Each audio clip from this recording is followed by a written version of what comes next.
Olá, gente! Que bom estar aqui com vocês mais uma vez.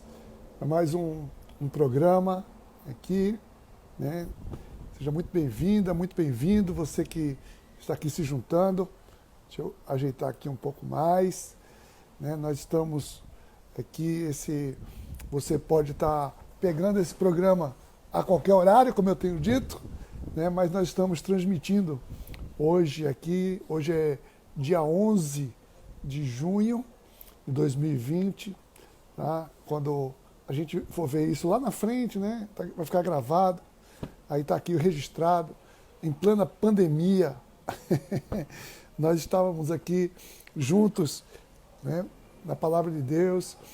É muito bom, muito boa tarde a todos vocês que estão ao vivo aqui conosco. Então, olha aí, Ana Regina está lá em Serrambi, muito bem. Edmilson está aí também, legal. Silvana, Cessa, olha só, o Marcos também está aí. Muito bom, gente. É bom estar com vocês. Vai comunicando aí para as pessoas, né? Paulinha, hoje entrou na hora. Estou de olho, Paulinha. Muito bem.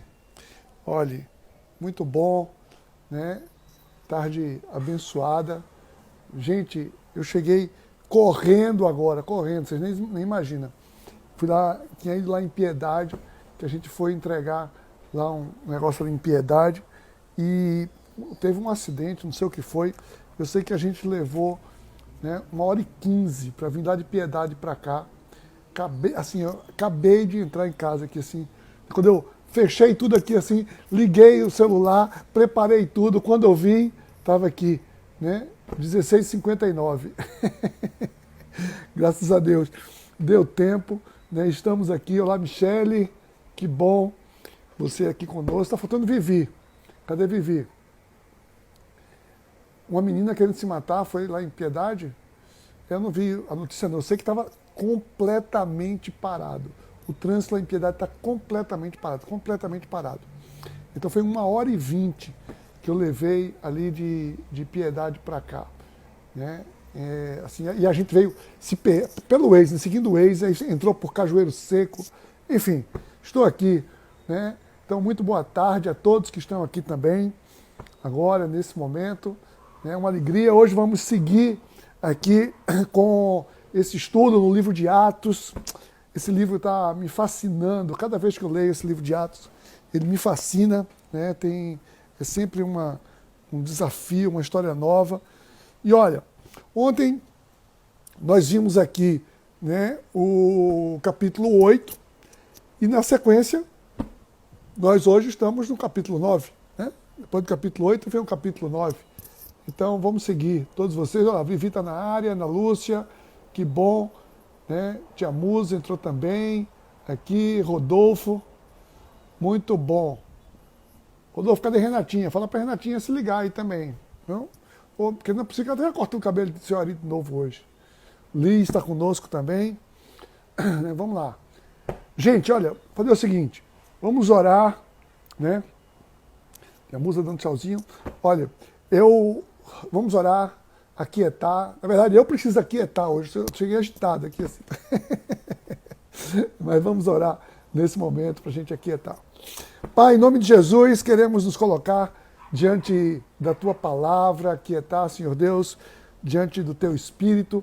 Então vem, Espírito Santo de Deus, e ministra a cada um de nós, agora, nesse momento, né, com o Teu cuidado. Vem ministrar, Pai, ensino, vem ministrar valores, princípios. Queremos, Senhor Deus, queremos nos aproximar cada vez mais da Tua vontade.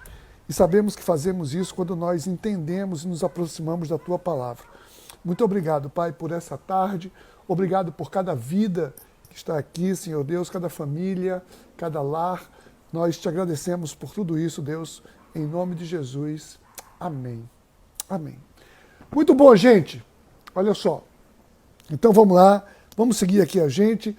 Ontem nós chegamos no capítulo 8. Tá? Então eu quero incentivar você que não está acompanhando assim todos os dias aqui, nós estamos fazendo um estudo no livro de Atos, né? uma leitura reflexiva no livro de Atos. E se você não leu, eu quero já deixar de tarefa de casa para você, aí, né, você lê o livro de Atos até o capítulo 8, né, até o 8, para encostar aqui na gente. A gente está no 9 agora. Hoje a gente vai ver o 9. Tá? Então lê. Tem uma dica para você, olha, dia de sexta-feira é o dia de fazer perguntas, né? Então amanhã é dia de perguntas. Então você fala o seguinte, você vai ler Atos capítulo 1 até o capítulo 8, aí se tiver alguma dúvida, você já lança uma pergunta para amanhã, tá certo? Então deixa eu colocar aqui, hoje é Atos 9, pronto, tá aqui. Hoje é Atos 9, tá bom?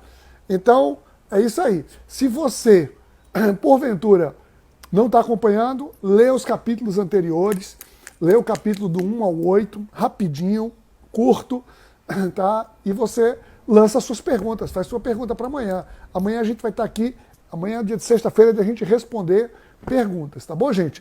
Então, vamos lá. Olha só.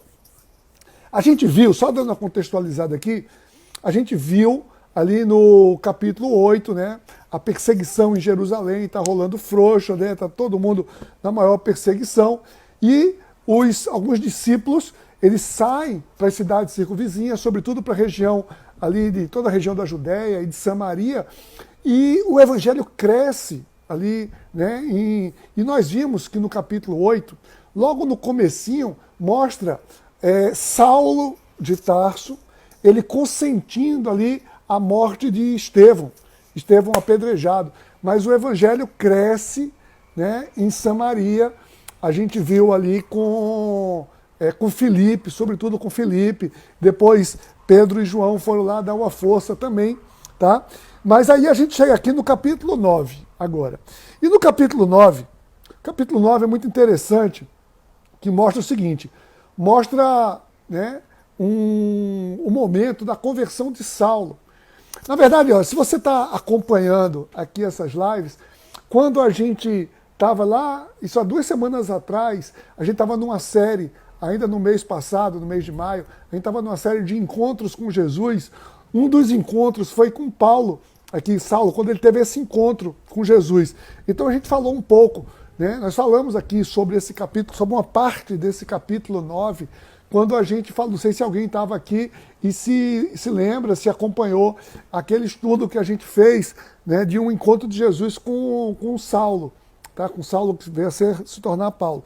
Mas a gente vai ver hoje o capítulo 9 inteiro e passa por esse episódio, né? O capítulo 9 narra aqui do versículo 1 até o versículo 19, narra justamente a conversão de Saulo.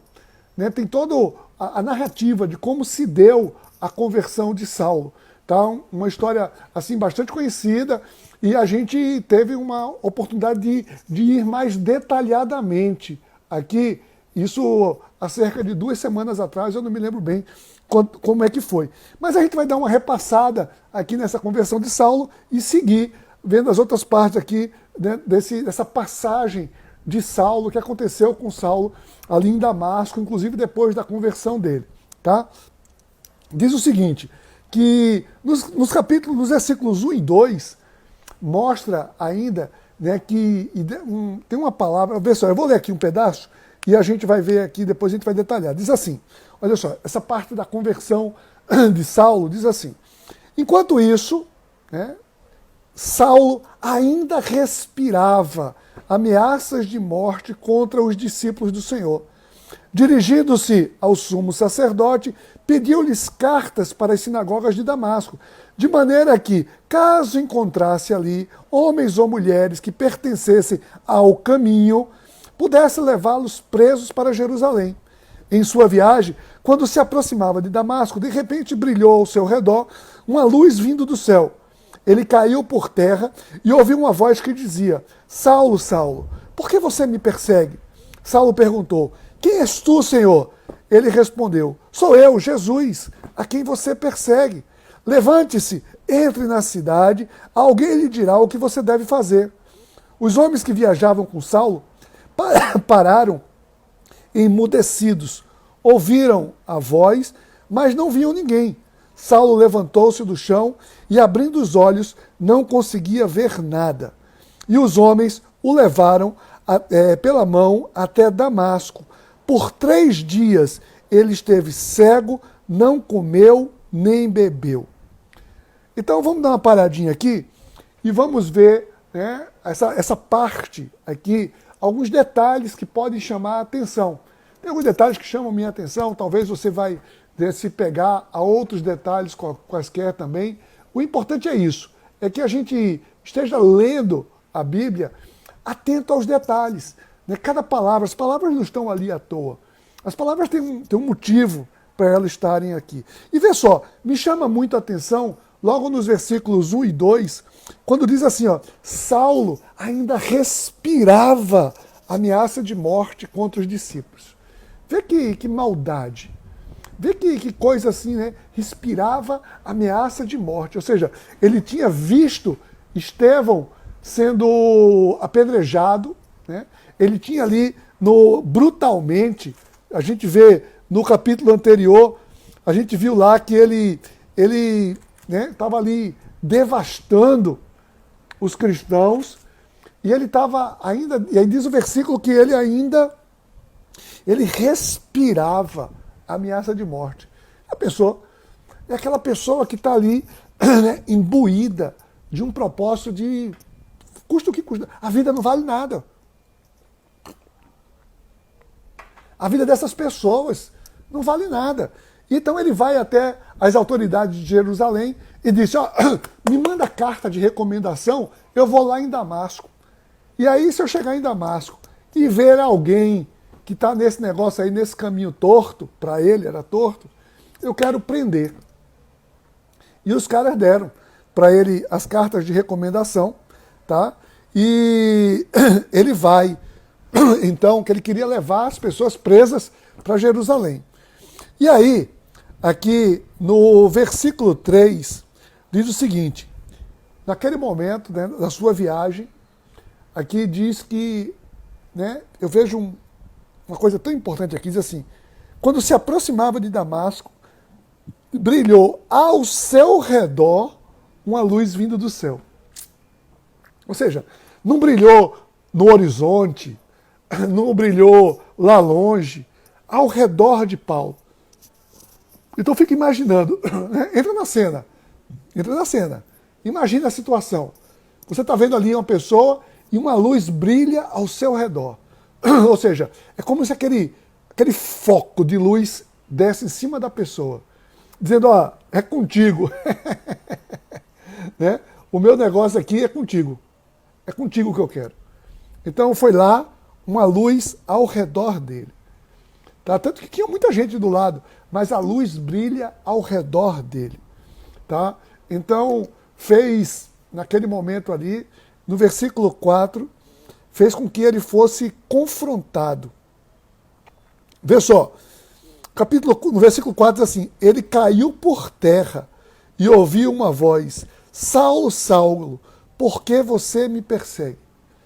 Aqui tem uma coisa muito interessante, que aqui, olha, nasce uma expressão que depois se torna uma expressão muito popular, cair por terra. Caiu por terra. Quando você já ouviu essa expressão, caiu por terra. Ou seja, é uma coisa que estava em evidência e de repente ali é desmascarado e cai por terra. Ou seja, perde o seu valor. Né? Cai por terra. E aqui é essa expressão. Ele caiu por terra. Ou seja, toda aquela sua aura de quem babava contra os cristãos, aquele desejo de prender cristãos, aquilo tudo cai por terra naquele momento. Caiu por terra. Ou seja, é como se fosse ali, como se fossem esvaídas as forças dele, esvaído todo o seu propósito. E ele é confrontado. Saulo, Saulo, por que você me persegue? Vê? Jesus podia ter dito assim, Saulo, cabra safado, o que é que você está fazendo aqui, rapaz? Se aprume. Podia ter dito qualquer coisa. Né? Podia ter dito assim, que coisa feia. Não. Simplesmente, né? Eu vejo aqui uma doçura de Jesus. Saulo, por que você me persegue? E aí, no verso 5, nós temos aqui um diálogo, que deve ter sido muito maior do que isso aqui. Mas o diálogo de alguém que está rendido naquele momento. Completamente rendido. Ele diz: quem és tu, Senhor? Ou seja, a pessoa está caída por terra e diz: quem és tu, Senhor? Porque senão ele poderia dizer assim: quem é você, rapaz? Vou te prender. Você está pensando que é o quê? Você está falando com quem? Né? Poderia falar qualquer coisa. Mas não.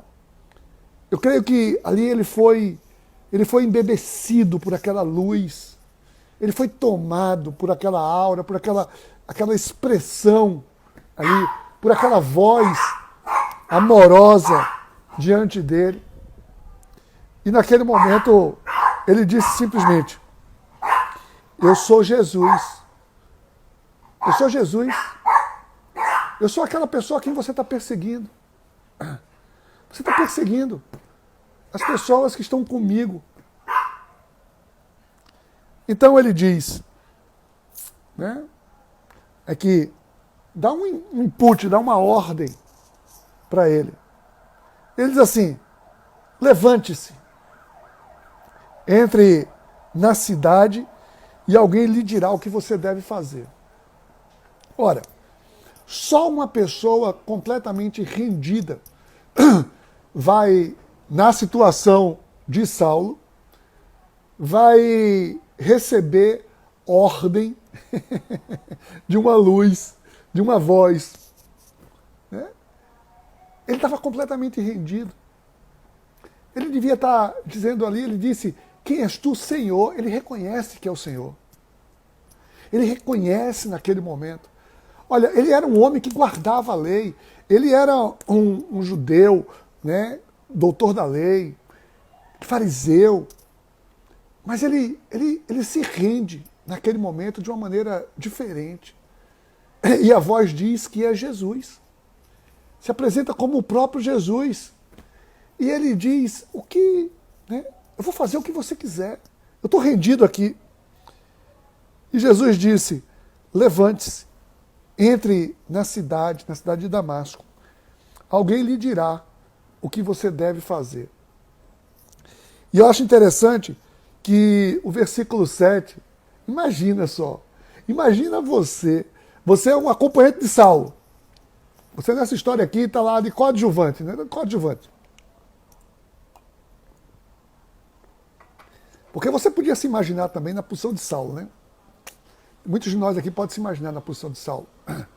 Quando tantas vezes falamos tão mal de crente, de cristão, de tudo, e até perseguimos, né? Perseguimos com julgamento, perseguimos com acusações, enfim.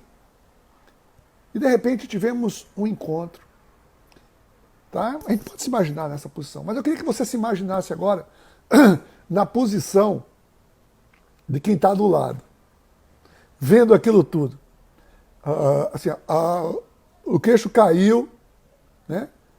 Fica ali embabacado, vê só, porque diz assim: os homens que viajavam com Saulo pararam emudecidos. Né? Emudecidos.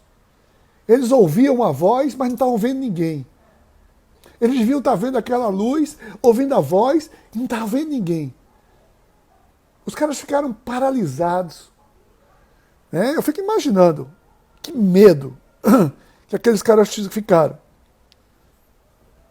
Mas no versículo 8 e 9, traz uma coisa muito interessante, que é o seguinte: Saulo, agora, ele está sendo transformado, sendo mudado.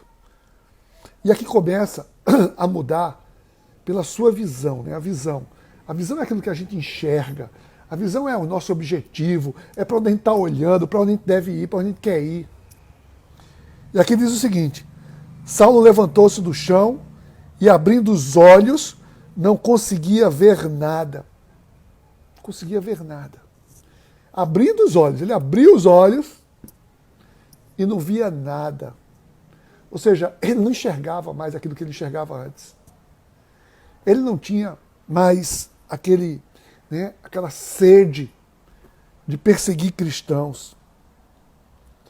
E não conseguia ver nada, e por 3 dias ele ficou cego e completamente fraco, porque ele diz aqui o texto que ele não comeu e bebeu nada.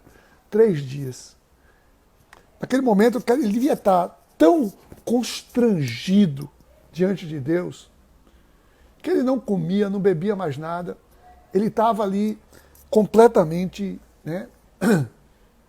assim, ele ficou paralisado, refletindo o que é minha vida, o que é que eu crio até hoje. Fica imaginando o que deve ter se passado. O cara ele não queria nem comer, nem beber. Ele devia estar aos pés do Senhor naquele momento, orando, estava jejuando, orando, dizendo: Senhor, minha vida era isso, não vai ser mais. Me mostra agora o que é a minha vida nesse momento. E aí, acontece aqui um episódio, dos versos 10 até o 12, que é um episódio muito interessante.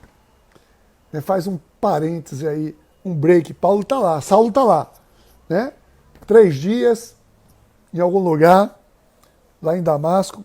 Mas aqui diz no versículo 10, veja só. Em Damasco havia um discípulo chamado Ananias. O Senhor o chamou numa visão.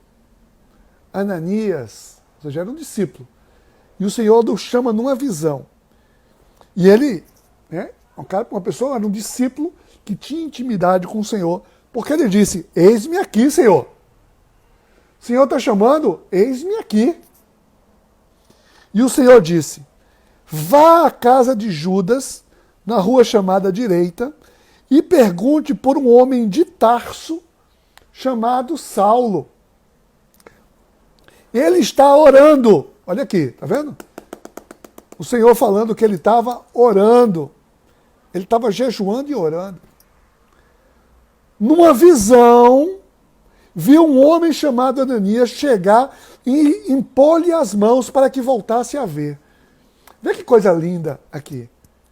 O Senhor junta 2 visões.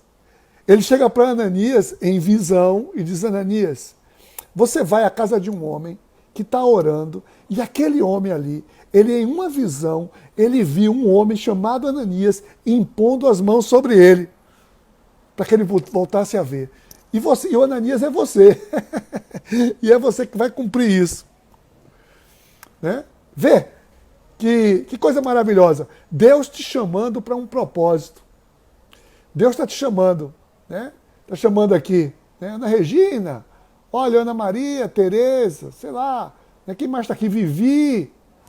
Eu tenho uma missão para você. Ari, Rodolfo, Renata. Imagina Deus te chamando e dizendo: você vai fazer o seguinte, tem uma pessoa ali que teve um sonho que você ia até a casa dela e impor as mãos sobre ela.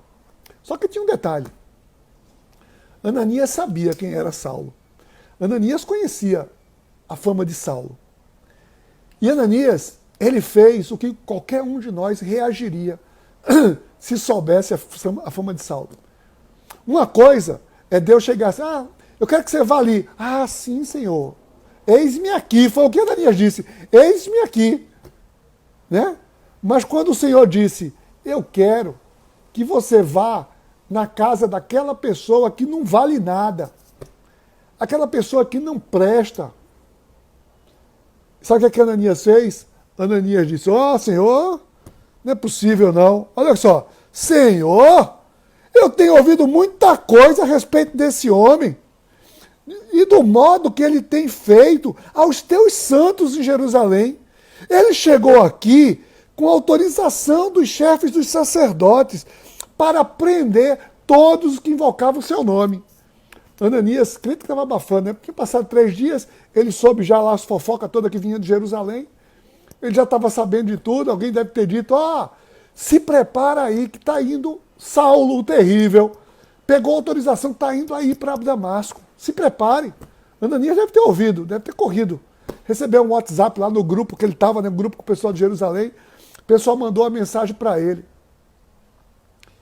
E aí, Ananias pegou e disse, Senhor, como se Deus não soubesse. Como se o Senhor não soubesse. Senhor, sabe quem é esse cara? Como se Deus não soubesse. Sabe o que o Senhor disse a Ananias? Está aqui no versículo 15. O Senhor disse assim, meu filho, vá. Só isso. Vá.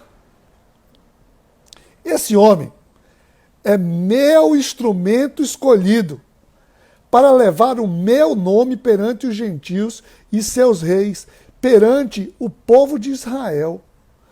Mostrarei a ele o quanto deve sofrer pelo meu nome. Gente, Jesus disse aqui para Ananias, Ananias, meu querido, entenda o seguinte, eu sei quem é esse cara. Fica tranquilo, mas esse cara aí, eu vou mudar, ele vai ser meu instrumento. Nunca resista quando Deus mostrar para você, levar uma palavra, fazer alguma coisa, cuidar de alguém.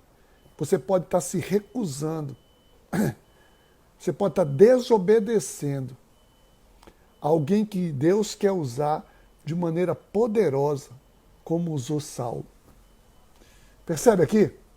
Né? Depois dessa resistência, Jesus fala o plano que tem com a vida de Saulo, e no versículo 17 mostra o quê?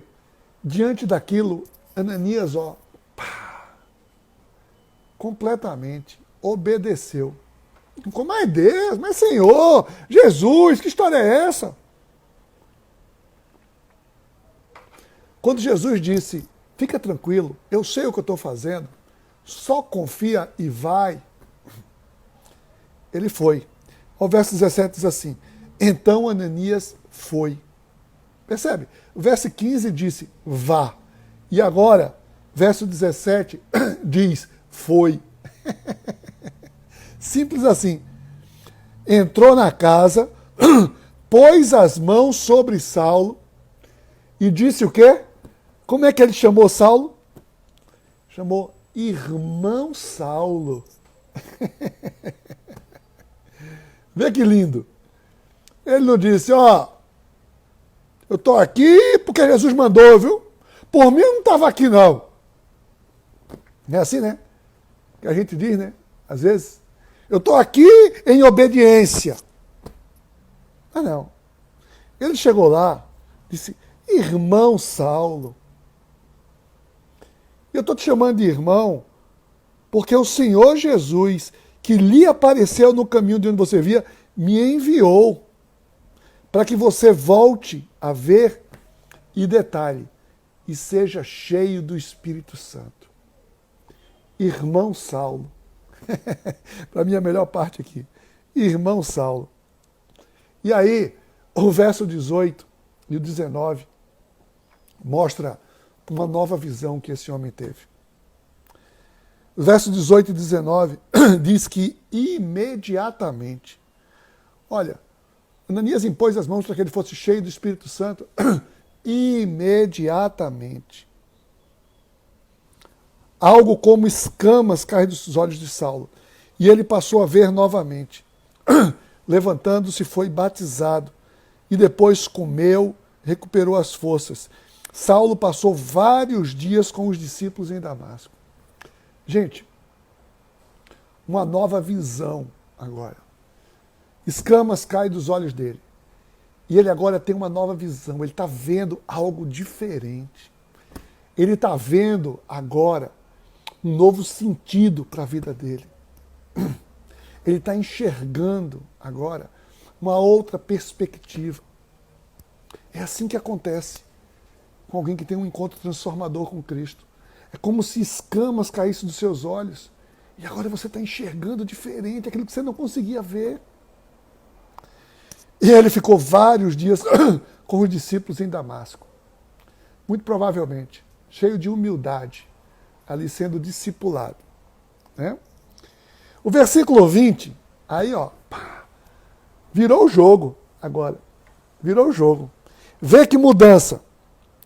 Logo, depois dos vários dias, né? No verso 19 diz, vários dias com os discípulos. Ficou ali, ó, pá, os discípulos preparando ele, dando testemunho. Eu fico imaginando os discípulos terem dito, ó, foi assim que a gente estava com Jesus, foi assim que ele apareceu depois de ressurreto. Os discípulos devem ter contado tudo. Foi assim que lá em Pentecostes o Espírito Santo veio. Foi assim que aconteceu ali, né? Os discípulos estão ali com ele, né? Dizendo tudo o que tinha acontecido. E aí, versículo 20, logo começou a pregar nas sinagogas que Jesus é o Filho de Deus. A transformação. O cara saiu babando sangue e logo, aqui diz, logo depois, ele começou a pregar nas sinagogas que Jesus é o Filho de Deus. Simples assim. E os versos 21 e 22 não poderia ser diferente. Mostra a perplexidade das pessoas. Vê só. Todos os que ouviram ficaram perplexos e perguntavam, não é ele o homem que procurava destruir em Jerusalém aqueles que invocavam esse nome? Ele não veio para cá justamente para levá-los presos ao chefe das sinagogas? E o versículo 22. Todavia, Saulo se fortalecia cada vez mais e confundia os judeus que viviam em Damasco, demonstrando que Jesus é o Cristo. Gente, só Jesus faz isso. Né? E aqui, ó, dos versos 23 ao 25, diz que, né, os caras não... Ah, é assim, é você mudou de lado? Então a gente vai te matar, vê só. Decorridos muitos dias, isso aconteceu, muitos dias, decorrido muitos dias, os judeus decidiram de comum acordo matá-lo. Mas Saulo ficou sabendo do plano deles. Dia e noite eles vigiavam as portas da cidade a fim de matá-lo. Mas os seus discípulos o levaram de noite e fizeram descer num cesto através de uma abertura na muralha. Então, disseram, ó, aqui em Damasco já deu para você, a turma vai te matar. Vamos fazer o seguinte, vamos para Jerusalém e lá você vai se unir lá aos apóstolos. Vamos para Jerusalém. E no versículo 26, ele chegou em Jerusalém, gente, e não foi diferente não. A turma estava ainda ressabiada. Veja só, quando chegou em Jerusalém, tentou reunir-se aos discípulos, mas todos estavam com medo dele. Claro, o cara em Jerusalém tocava o terror. Muito provavelmente familiares dessa turma aqui tinham sido presos por ele, não acreditando que fosse realmente um convertido, um discípulo. Então Barnabé, lembra de Barnabé? Barnabé, lá, né, que a gente viu lá em Atos 4, aquele homem generoso, né, que era lá de Chipre, a gente viu no capítulo 4. Barnabé levou aos apóstolos e lhe contou lá para os apóstolos o que tinha acontecido. Como que no caminho Saulo vira o Senhor e que falara, né, como em Damasco, como ele havia pregado de maneira corajosa em nome de Jesus. Assim, então Saulo ficou com eles e andava com liberdade em Jerusalém, pregando corajosamente em nome do Senhor. Bem, em Jerusalém ele estava ali, né? Ele conhecia Jerusalém e ele pregava corajosamente. O homem estava cheio do Espírito Santo, mas aquela autoridade que ele tinha fazia ele correr riscos. Ali ele estava correndo riscos, tá? Mas vê lá, no versículo 29, falava e discutia com os judeus de fala grega, né? Os judeus helênicos eram os mais resistentes, a turma de fora de Jerusalém. E ele discutia. E essa turma de fora de Jerusalém, aqui está dizendo, mas eles tentavam matá-lo. Aí no versículo 30, os seus agora irmãos, a turma de Jerusalém reconhece ele como irmão, leva para fora, para Cesareia, e mandam ele para Tarso. Diz o seguinte, olha, é melhor você ir para a sua cidade natal. Né? Lá é mais seguro para você. E aqui faz uma pausa.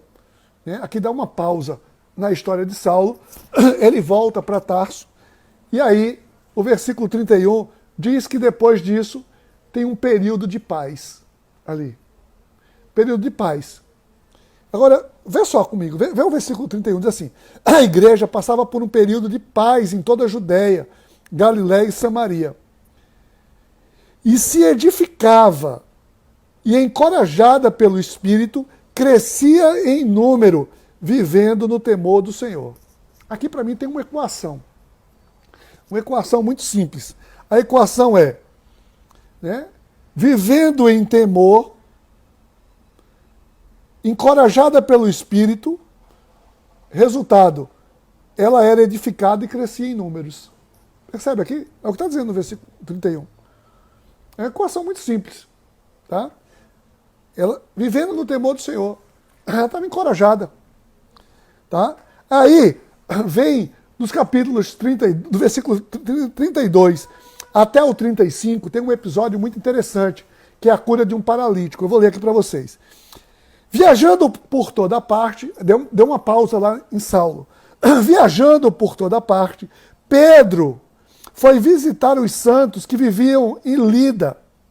Ali encontrou um paralítico chamado Enéas, que estava acamado fazia 8 anos. Disse-lhe Pedro, Enéas, Jesus Cristo vai curá-lo. Levante-se, arrume a sua cama. Ele se levantou imediatamente. Todos os que viviam em Lida e Sorona o viram e se converteram ao Senhor. Olha que coisa linda. Aqui mostra que na cura de um paralítico, né, Pedro vai ali, naquela cidade de Lida, e ele vê um paralítico, um cara que estava paralítico há 8 anos, e ele simplesmente com a autoridade que ele tinha, ele dá uma palavra, o cara é curado, e a cura... né? A cura traz como consequência o quê? Fé. E a fé faz com que as pessoas creem.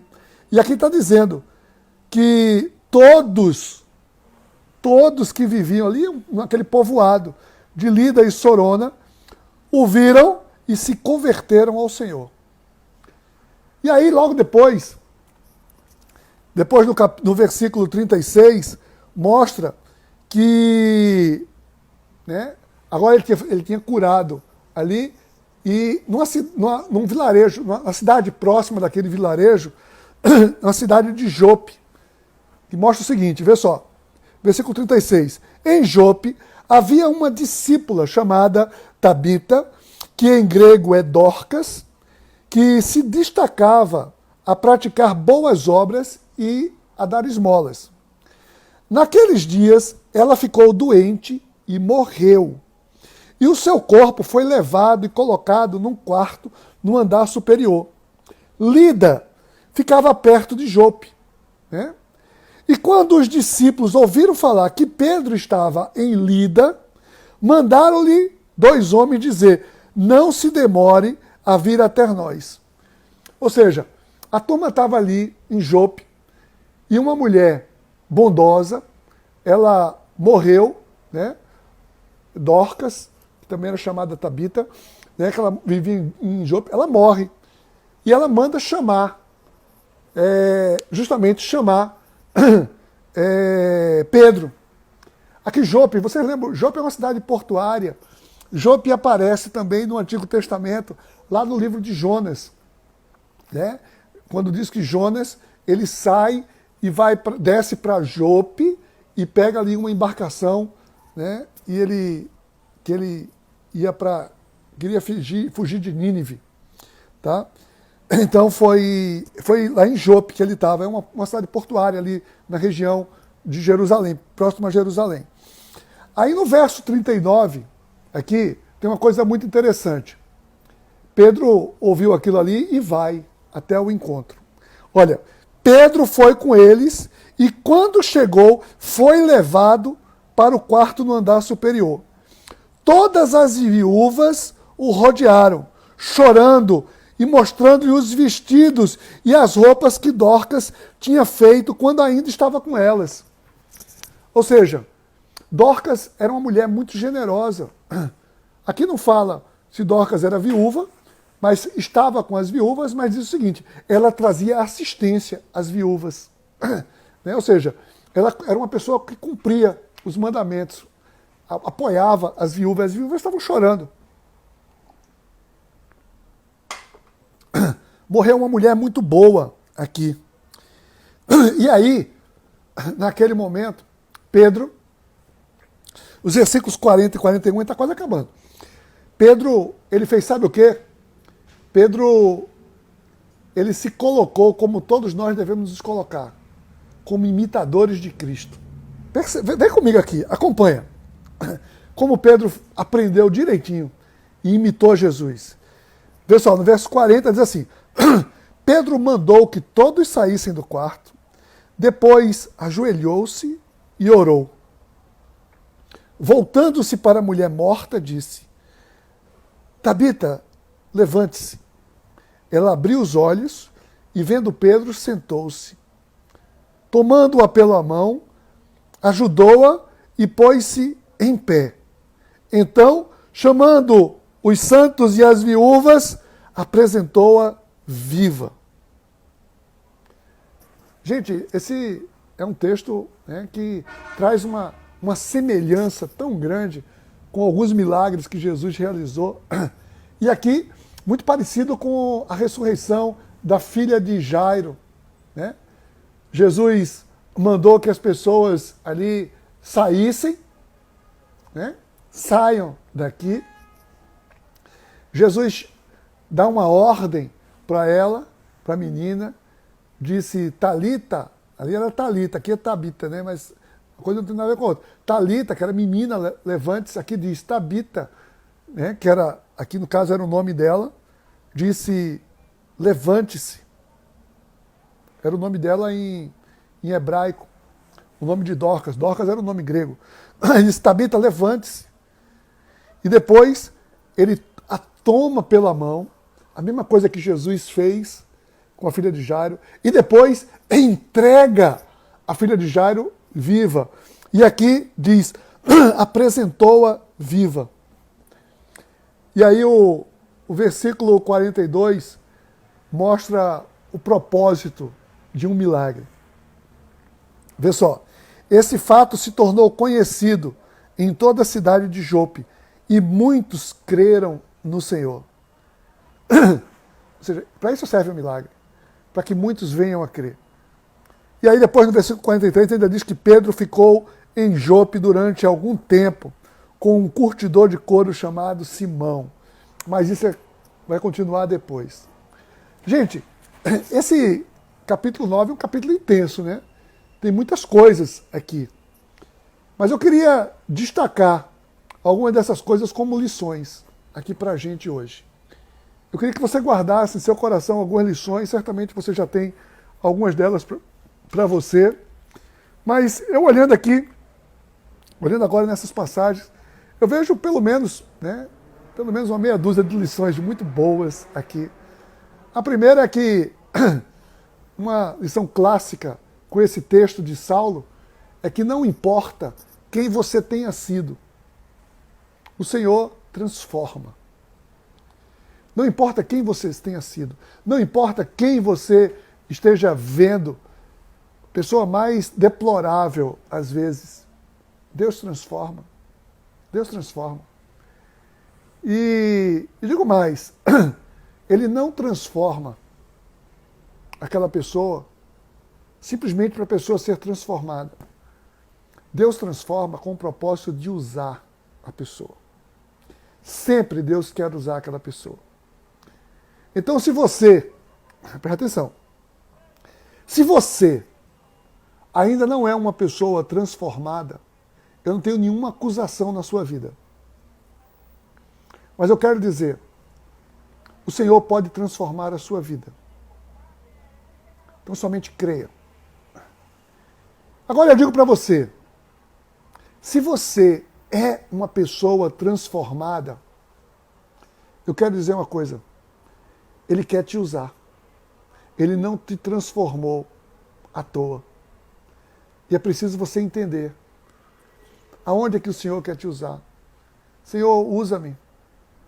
Senhor, por que tu me transformasse?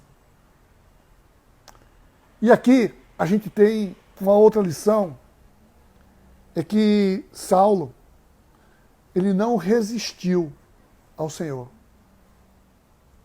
Saulo, naquele momento, ele simplesmente, ele quis conhecer mais o Senhor. Ele disse, quem és tu, Senhor? Se revela a mim, se mostra a mim. O que você quer que eu faça? E ele cumpriu as ordens direitinho. E ele se colocou 3 dias em jejum e oração para ouvir a direção, o que Deus queria com a vida dele. E Deus deu a ele uma visão. E aí vem uma outra lição aqui também, que é muito boa. Não através de Saulo, mas através de Ananias. É o seguinte, olha, Deus também quis usar Ananias. Mas ele usou uma pessoa improvável para Ananias. Para Ananias, ele era uma pessoa improvável. Então pode ser que na sua vida, diante de você, tenha alguma pessoa que seja improvável para você. E se Deus te apontar essa pessoa, não duvide. Creia, vá. E essa pessoa improvável, ela pode ser uma pessoa que vai tocar o rebu, como Paulo foi depois. Nunca duvide das pessoas. Deus pode usar pessoas, quaisquer que sejam elas. Então, como Ananias, obedeça. Uma outra lição que eu tiro aqui também é o seguinte. A transformação fez com... Ops, tentou entrar uma ligação aqui. Aquela transformação fez com que Saulo ele se submetesse à autoridade dos discípulos, dos apóstolos. Ou seja, ele se achava o tal, mas agora ele se submete. Ele se submete a um discipulado. Humildade isso. Humildade é uma coisa necessária. Não importa quem eu tenha sido antes. Eu agora sou uma nova pessoa e o Senhor quer me usar de maneira diferente, eu preciso ser humilde. E uma outra lição que eu tiro aqui, nesse episódio de Enéas e de Dorcas, é que todo milagre, ele primeiro é fruto de uma disponibilidade de alguém. Primeiro, Pedro, ele foi ali até Lida, ele viu uma pessoa paralítica há muito tempo e ele se disponibilizou àquela pessoa. Depois, ele ouviu falar, as pessoas chegaram lá para ele dizendo que lá em Jope estavam precisando dele. E ele se disponibilizou. Ele podia ter ficado, não, olha, fala lá pro pessoal que não dá não. Eu acabei de curar um cara aqui, devia estar eufórico. Acabei de curar um cara aqui em Lida e eu preciso dar uma discipulada nesse cara. Mas não. Ele sabia. Ele se dispôs. Ele foi até lá. E o milagre, que é fruto dessa disponibilidade de um discípulo, de alguém que ouve, o milagre, ele sempre levará pessoas à conversão. Foi assim na cura de Enéas, foi assim na ressurreição de Dorcas. Então, se disponha ao milagre. E realizando o milagre, a glória será de Deus e pessoas se converterão ao Senhor. Tá? Então, essas são algumas lições que eu tiro aqui desse capítulo 9. É um capítulo como eu disse antes, muito intenso, mas que pode nos ensinar muitas coisas e eu espero que você tenha se identificado com algumas delas. Tá bom, gente? Vamos orar? Eu quero orar com você agora, nesse momento. Ó Deus, Pai, em nome de Jesus, nós nos colocamos diante dessa palavra e desses ensinos e te pedimos, Espírito Santo de Deus, vem ministrar a cada coração. Aquele coração que se encontra distante de Ti por algum momento, talvez até perseguindo seguidores Teus. Traz, Senhor Deus, agora, traz uma possibilidade a um encontro transformador como houve na vida de Saulo. Ó Deus, que essa pessoa possa entender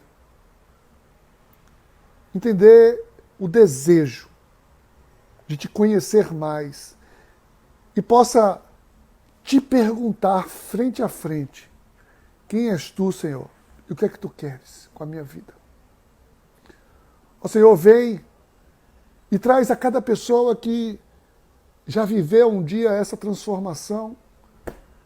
Traz, Senhor, traz o entendimento de que tu queres usar-nos de maneira diferenciada. Ó Pai, queremos te obedecer, queremos com humildade, obedecer como Ananias obedeceu. Queremos nos submeter como Saulo depois se submeteu aos discípulos. Queremos, Pai, queremos estar com disponibilidade, como Pedro teve disponibilidade para ir até Jope. E que toda a nossa disponibilidade e fé venha, a partir das nossas mãos, produzir milagres e pessoas venham se converter por conta desse milagre. Para a glória do Teu nome, em nome de Jesus. Amém. Amém. É isso, gente. Agora, depois que a gente leu, só falta uma coisa. É crer e viver. Sabe por quê? Porque o Espírito Santo é o mesmo. O Espírito Santo é o mesmo, ontem, hoje e eternamente. Então o Espírito Santo que atuou aqui no capítulo 9 de Atos, está hoje também, querendo atuar na sua vida. Abra o seu coração. Deseje isso. Tá bom, queridos e queridos? Olha, um beijo no coração de todos vocês. Que Deus abençoe ricamente. Amanhã estaremos aqui mais uma vez, mas amanhã não vai ser o capítulo 10, não, tá? O capítulo 10 vai ser segunda-feira. Segunda-feira a gente continua aqui no capítulo 10. Amanhã é dia de responder perguntas. Tá? Então já tem perguntas chegando aí. Tem algumas perguntas da semana passada que chegaram de última hora, estão catalogadas também. Então mande sua pergunta, tá? E amanhã é dia de responder pergunta, tá bom, gente? Então amanhã estaremos aqui às 17 horas, mais uma vez às 17 horas, respondendo as perguntas, aos questionamentos, crescendo aqui no Senhor, tá bom? Então, um beijo a todos vocês que permaneceram aqui até o final, né? Que Deus abençoe ricamente. Amanhã estaremos de volta, né? Respondendo então as perguntas, tá bom? Deus abençoe você, Deus abençoe a sua casa, Deus abençoe a sua família, dê a todos um bom descanso.